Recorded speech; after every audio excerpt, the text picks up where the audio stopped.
Bismillahirrahmanirrahim.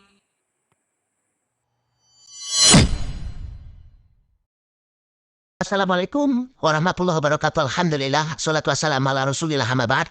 Kaum muslimin yang dirahmati Allah subhanahu wa ta'ala, di video kali ini kita akan menangkap video dari Pak Idrus Romli. Dan kalau kita menyimak video Pak Idrus Romli, ini narasinya mirip dengan Ustadz yang kemarin kita bahas videonya. Mereka ini merasa bahwa mereka ini adalah kelompok yang paling bermadhab, kelompok yang konsisten mengikuti satu madhab.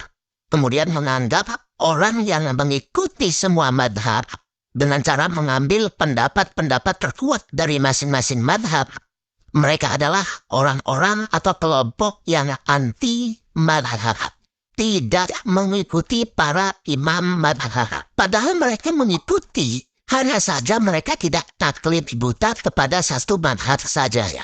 Seperti orang-orang yang sok-sokan mengatakan bermadhab Syafi'i, akan tetapi pada prakteknya tidak sesuai dengan madhab Syafi'i. Dan di dalam video ini kaum muslimin, Pak Idrus Romli ini secara tidak langsung tapi jelas. Yes. Ciri-ciri kelompok yang benar itu bermadhab. Kalau tidak bermadhab bagaimana? Kata para ulama berarti aliran sesat. Ada nggak di negeri kita kelompok yang tidak bermadhab? Ada. Bahkan berbentuk ormas, bilangnya tidak anti madhab.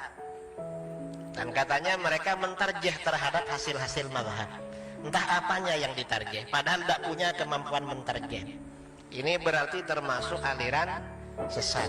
Mentarjih itu artinya mengunggulkan. Ini ada. Jadi kalau tidak bermadhab berarti aliran sesat. Ini kata Hadratus Syekh Hashim Asy'ari. Baik, terima kasih. Ada pertanyaan yang terkait dengan ucapan seorang tokoh yang menuduh majelis tarjih itu sesat. Dan penanya tadi menyebut Idrus Romli. Penanya loh, bukan saya. Baik.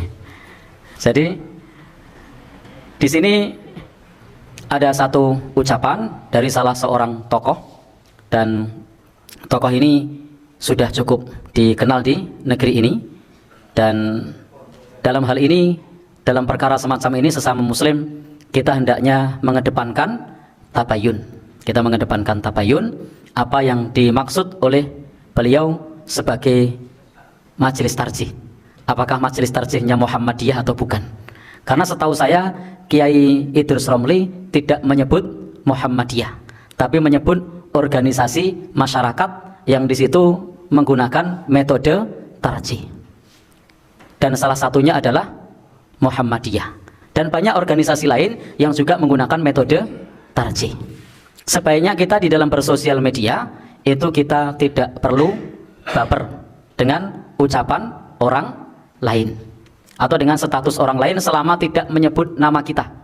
Meskipun itu merasa kok kayaknya kita ya.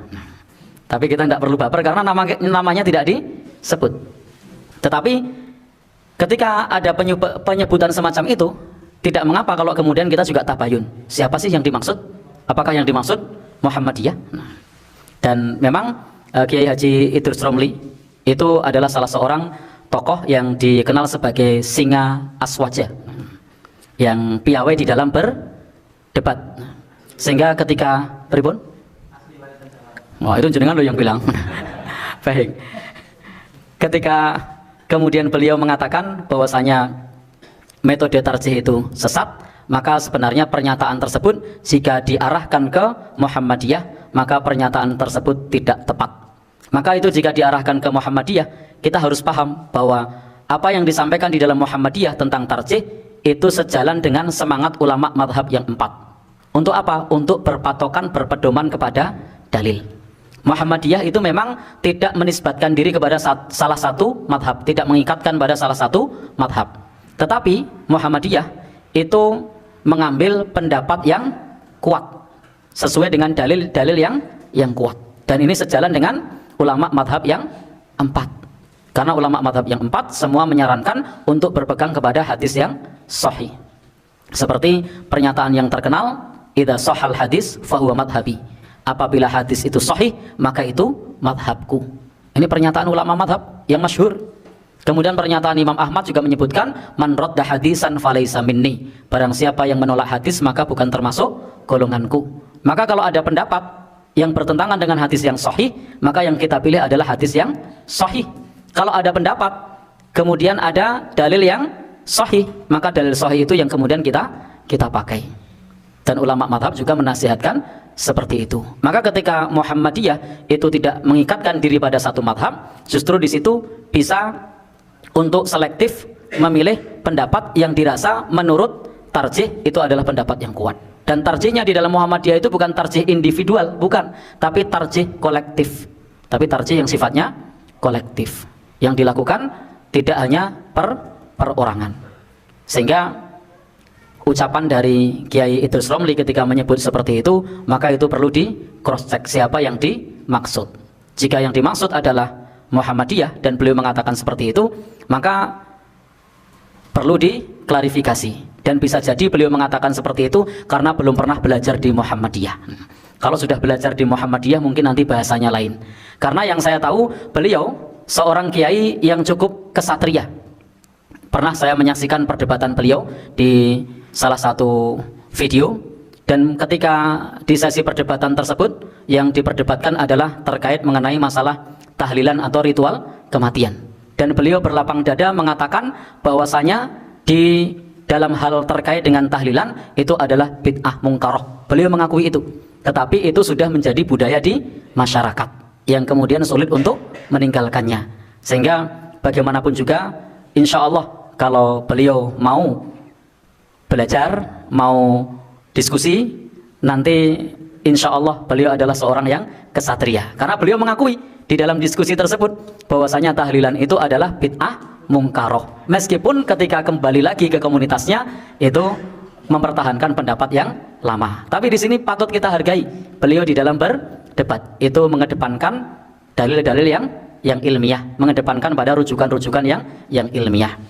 Dan kepada sesama muslim hendaknya kita berprasangka baik, hendaknya kita berprasangka baik. Jangan sampai kita kemudian menghakimi Kiai Haji Idrus Romli dengan ucapan-ucapan yang membuat kita berpecah belah. Kedepankan tabayun kepada sesama muslim, tetapi kita juga punya hak untuk membela diri kita. Kita punya hak untuk membela diri kita bahwa Muhammadiyah bukanlah satu ajaran yang sesat, bahwa tarjih itu bukan sesuatu yang baru, tetapi justru para ulama madhab itu masing-masing mereka adalah ulama pentarjih. Imam Syafi'i madhabnya apa? Imam Ahmad madhabnya apa? Imam Malik madhabnya apa? Imam Abu Hanifah madhabnya apa? Mereka semua madhabnya tarjih. Madhabnya Imam Ahmad itu tarjih, pendapat yang dalil-dalil yang kuat beliau pakai. Imam Abu Hanifah juga tarjih, Imam Syafi'i juga tarjih.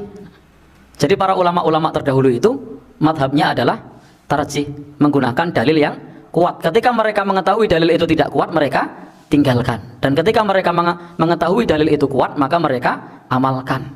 Dan inilah manhajnya para salafus soleh, manhajnya Muhammadiyah, bahwasanya manhajnya para sahabat, manhajnya salafus soleh, manhajnya Muhammadiyah itu adalah berpegang kepada dalil yang bersumber dari Al-Quran dan As-Sunnah yang sahih, yang makbul. Meskipun nanti dalam hal-hal yang terkait dengan perkara cabang itu bisa menggunakan hadis yang hasan atau hadis hasan li ghairihi. Baik, kalau saran saya dengan video yang semacam itu, kita tidak perlu terpancing. Semua orang silahkan saja untuk mengemukakan pendapatnya di lingkungannya masing-masing.